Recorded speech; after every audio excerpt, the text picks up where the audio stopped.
স্কন্দ পুরাণে উল্লেখ আছে রথে চ বামনদিষ্টা পুনর্জন্ম ন বিদ্যতে, অর্থাৎ রথে উপবিষ্টিত ভগবান শ্রী শ্রী জগন্নাথ দেবকে যিনি দর্শন করেন তার পুনর্জন্ম আর কখনো হয় না, আর জন্ম মৃত্যু জরাব্যাধির চক্করে তাকে অতিবাহিত হতে হয় না, অর্থাৎ তিনি ভগবত ধামে প্রত্যাবর্তন করেন। ভবিষ্যত্তর পুরাণে শ্রীকৃষ্ণের সংবাদে উল্লেখ আছে যদি কোনো পাপচারী ব্যক্তি যদি শ্রী শ্রী জগন্নাথ দেবের রথের সঙ্গে তিনি গমন করেন তাহলে তার নিখিল পাপ হতে পূর্বজন্মের যত প্রকারের পাপ আছে সমস্ত প্রকার পাপ থেকে তিনি মুক্ত হন। এছাড়া ভবিষ্যতের পুরাণে আরো উল্লেখ আছে রথে উপবিষ্ট জগন্নাথ দেব যেই স্থান দিয়ে যান, যে রশি ধরে সকলে যে টেনে নিয়ে যান জগন্নাথ দেবকে, সেই রশি যতটুকু পরিমাণ বিস্তার করে সেই সকল স্থান সকল প্রকার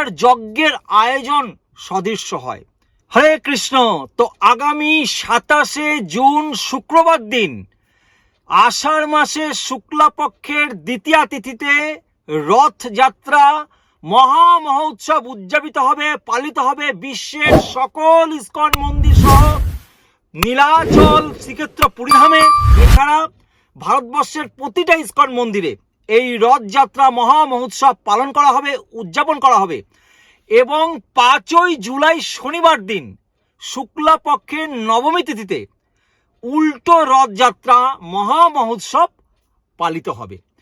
তো স্কন্দ পুরাণে উল্লেখ আছে রথে চ বামনদিষ্টা পুনর্জন্ম ন বিদ্যতে, অর্থাৎ রথে উপবিষ্ট ভগবান শ্রী শ্রী জগন্নাথ দেবকে একটিবার মাত্র দর্শন করলে তার আর কোনোদিন পুনর্জন্ম হয় না। কারণ ভগবান জগন্নাথ দেব অত্যন্ত কৃপাময়, তিনি সকল ভক্তকে দর্শন করবার জন্য তিনি রাজপথে নেমে আসেন। রথে উপবিষ্ট ভগবান জগন্নাথ দেবকে যদি কেউ দর্শন করে তাহলে সেই ব্যক্তির তার পূর্ণ জন্ম আর কখনো হয় না। যদি জগন্নাথ দেবের সকল নির্দেশনাবলী সঠিকভাবে কোনো ভক্ত পালন করেন, যথাযথভাবে পালন করেন, ভগবান জগন্নাথ দেব এতটাই কৃপাময় যে তিনি রাজপথে নেমে আসেন দর্শন দেওয়ার জন্য, আমাদের মতো অদ্ভুত জীবদের দর্শন দেওয়ার জন্য। অন্য সকল ভগবানকে যেমন ভগবান নৃসিংহদেব, শ্রী শ্রী রাধা মাধব, তাদেরকে দর্শন লাভ করতে গেলে শ্রীমন্দিরে আমাদেরকে যেতে হয়, কিন্তু জগন্নাথ দেব এতটাই কৃপাময় তার পরিবার সহ তিনি প্রতি বছর এই রাজপথে তিনি নেমে আসেন। আষাঢ় মাসের শুক্লাপক্ষের দ্বিতীয়া তিথিতে নীলাচল থেকে অভিন্ন দ্বারকা থেকে সুন্দরাচল গণ্ডিচা মন্দিরে তিনি উদ্দেশ্যে যাত্রা করেন এবং 1 সপ্তাহ পর তিনি গুন্ডিচা মন্দির থেকে নীলাচলে অভিন্ন বৃন্দাবনে তিনি তার শ্রীমন্দিরে ফিরে আসেন। তো আমরা সংক্ষেপে রথযাত্রা মহোৎসবের মাহাত্ম্য সম্পর্কে আমরা শ্রবণ করব এবং পরবর্তীতে আসবো আমরা যে আমরা কিভাবে এই রথযাত্রা উদযাপিত করতে পারি এবং এই রথযাত্রায় কি কি জিনিস আমরা করব না এবং কি কি জিনিস আমাদেরকে করতে হবে সে সকল বিষয় আমরা কিন্তু আজকের ভিডিওতে আলোচনা করব। তাই আপনারা কিন্তু অত্যন্ত ধৈর্য সহকারে আজকের ভিডিওটি দেখবেন। হরে কৃষ্ণ।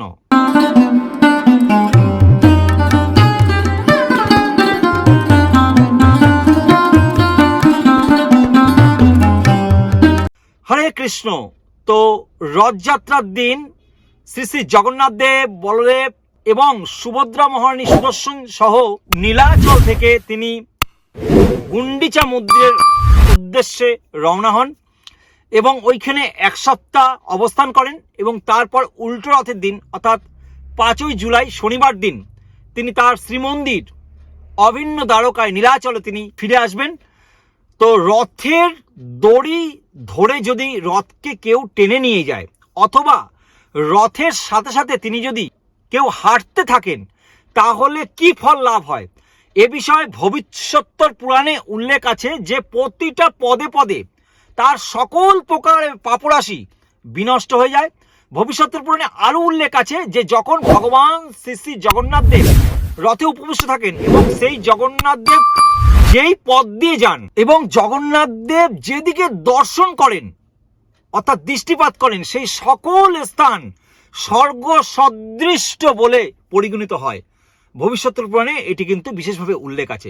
ভবিষ্যত্তর পুরাণে আরো উল্লেখ আছে শ্রী শ্রী ভগবান জগন্নাথ বলদেব সুভদ্রা মহারানী সুদর্শন সহ যখন রথ চলতে থাকে এবং সেই সময় যদি কোনো ব্যক্তি জগন্নাথ দেবের রথের সঙ্গে সঙ্গে তিনি রশি ধরে টেনে নিয়ে যান, অথবা তিনি সেই রথের সাথে সাথে তিনি যদি হাঁটতে থাকেন, সেই ব্যক্তি যদি চণ্ডালও হয় তাহলেও সে হরিভক্ত বলে পরিগণিত হয়।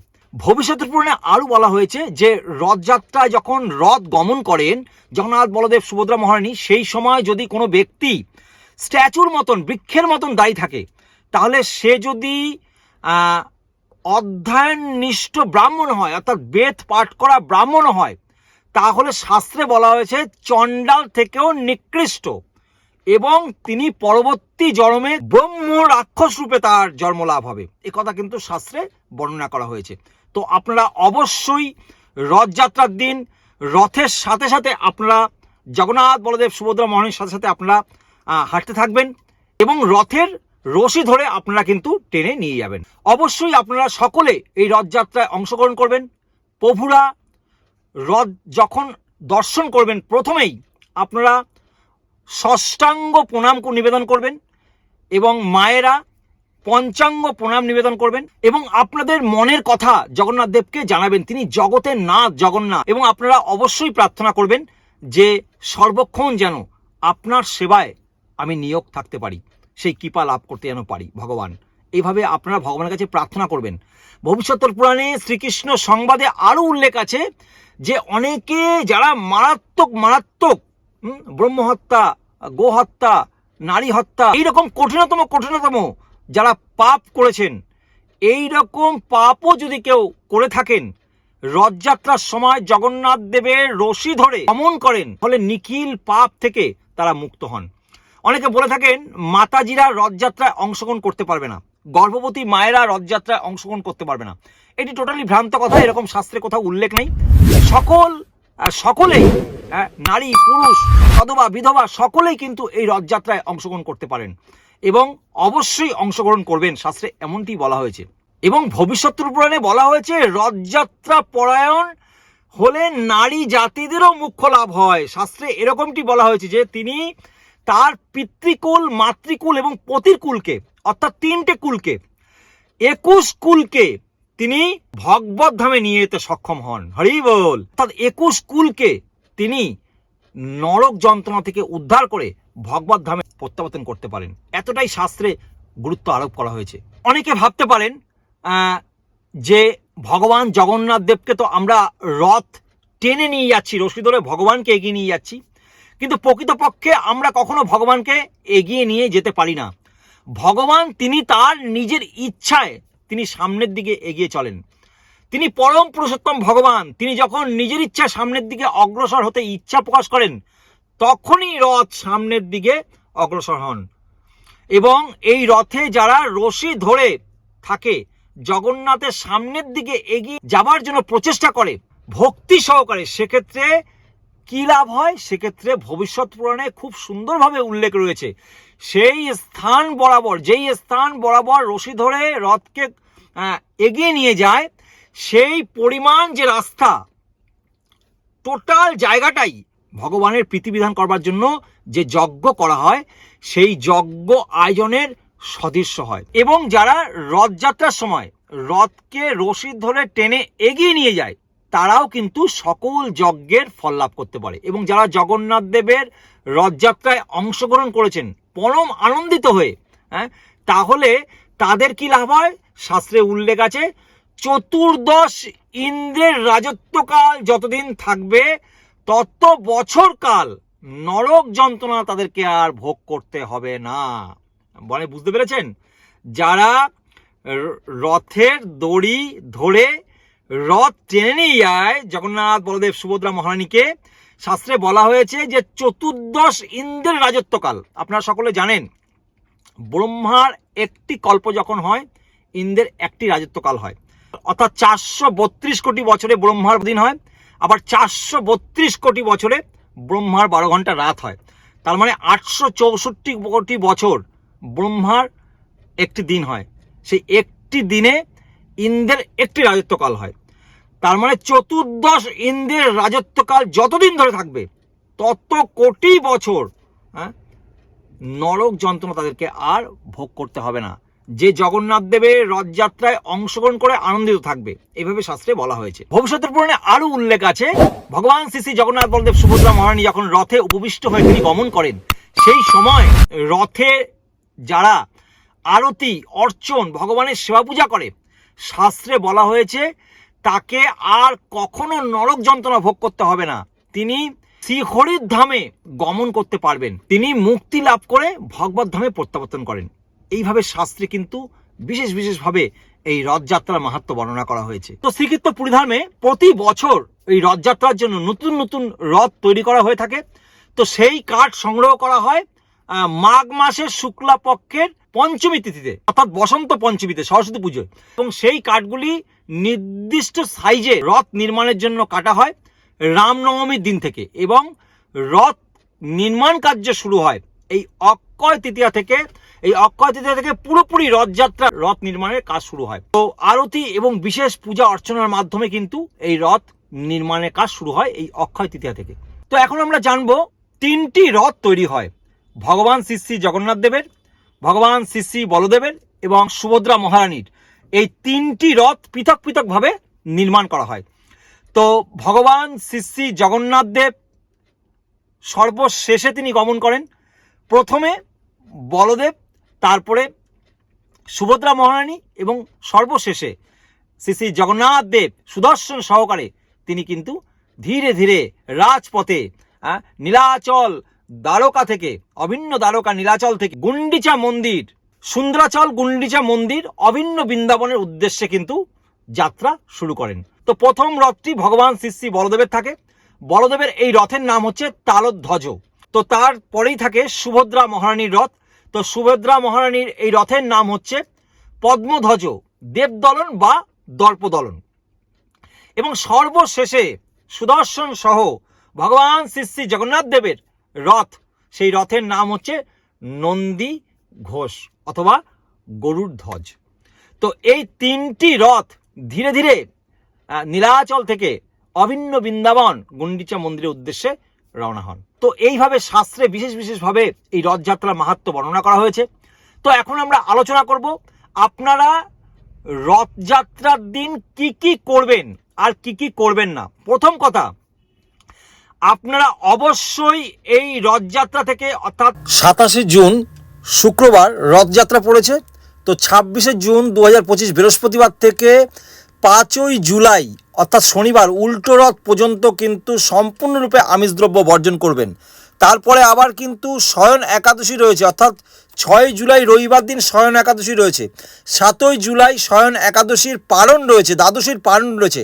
তাহলে দেখা যাচ্ছে 26শে জুন 2025 বৃহস্পতিবার থেকে আপ টু 7ই জুলাই রবিবার শয়ন একাদশী দ্বাদশী পর্যন্ত সম্পূর্ণরূপে সর্বপ্রকার আপনারা আমিষ দ্রব্য বর্জন করবেন, যারা আপনারা আমিষ দ্রব্য গ্রহণ করেন। কেমন? তো আপনাদের যাদের শারীরিক অসুস্থতা আছে, যারা একান্ত অসুস্থ, যারা রথযাত্রায় অংশগ্রহণ করতে পারছেন না, আপনারা পুরীর যখন রথ চালু হয় তখন দেখবেন সেই টিভিতে টেলিকাস্ট, লাইভ টেলিকাস্ট দেখানো হয়, সেটি কিন্তু আপনারা দেখতে পারেন। আপনারা দেখবেন পুরীর রাজা যখন রথ যখন শুরু হয়, পুরীর রাজা আসেন এবং জগন্নাথ দেবকে আরতি করেন এবং রথকে প্রদক্ষিণ করেন। তিনি কিন্তু রাস্তা ঝাড় দেন। পুরীর রথের সামনে আমরা দেখতে পাই যে ঝাড়ুর দণ্ডটি, সেই দণ্ডটি কিন্তু স্বর্ণ অর্থাৎ সোনার থাকে, এবং সেই বড়দণ্ড, সেই রাস্তা, গ্র্যান্ড রোড, সেখানে কিন্তু ঝাড় দেন সেই রাজা। এবং এই ঝাড় দেওয়ার অর্থ কি? এই ঝাড় দেওয়ার অর্থ হচ্ছে আমাদের মনের মধ্যে যে মিথ্যা অহংকার রয়েছে, সেই অহংকার থেকে কিন্তু আমরা মুক্ত হতে পারি। তো এইভাবে আমরা দেখতে পাই যে এই রথযাত্রা মহা মহোৎসব হয়ে আসছে কোটি কোটি বছর ধরে।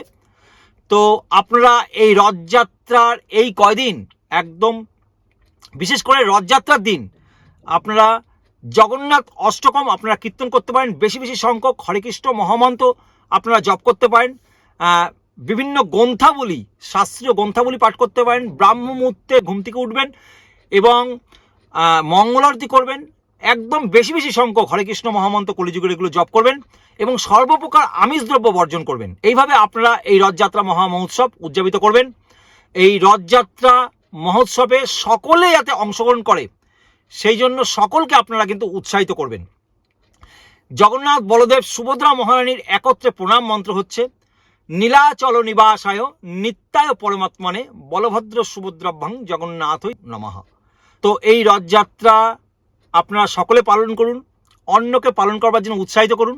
আমাদের এই প্রতিবেদনটিকে সকলের কাছে পৌঁছে দিন যাতে সকলে এই রথযাত্রায় অংশগ্রহণ করতে পারে এবং রথযাত্রার মাহাত্ম্য সম্পর্কে অবগত হয়। আপনারা বিশেষ করে যারা প্রতিনিয়ত আমাদের চ্যানেল দেখছেন, এখনও পর্যন্ত চ্যানেলটিকে কোনোভাবে সাবস্ক্রাইব করে হয়ে ওঠা হয়নি, অবশ্যই আর বিলম্ব করবেন না, চ্যানেলটিকে সাবস্ক্রাইব করে নোটিফিকেশন বেল আইকনটিকে অল করে দেবেন। আর যারা প্রথমবার এসেছেন আমাদের চ্যানেলে, অবশ্যই চ্যানেলটিকে সাবস্ক্রাইব করে নোটিফিকেশন বেল আইকনটিকে অল করে দেবেন। তার ফলে আমরা যখনই ভিডিও আপলোড করবো সর্বপ্রথম নোটিফিকেশন আপনার কাছে যাবে। আপনারা ভালো থাকবেন, সুস্থ থাকবেন, সদা কৃষ্ণ ভাবনাময় হয়ে থাকবেন। জয় জগন্নাথ।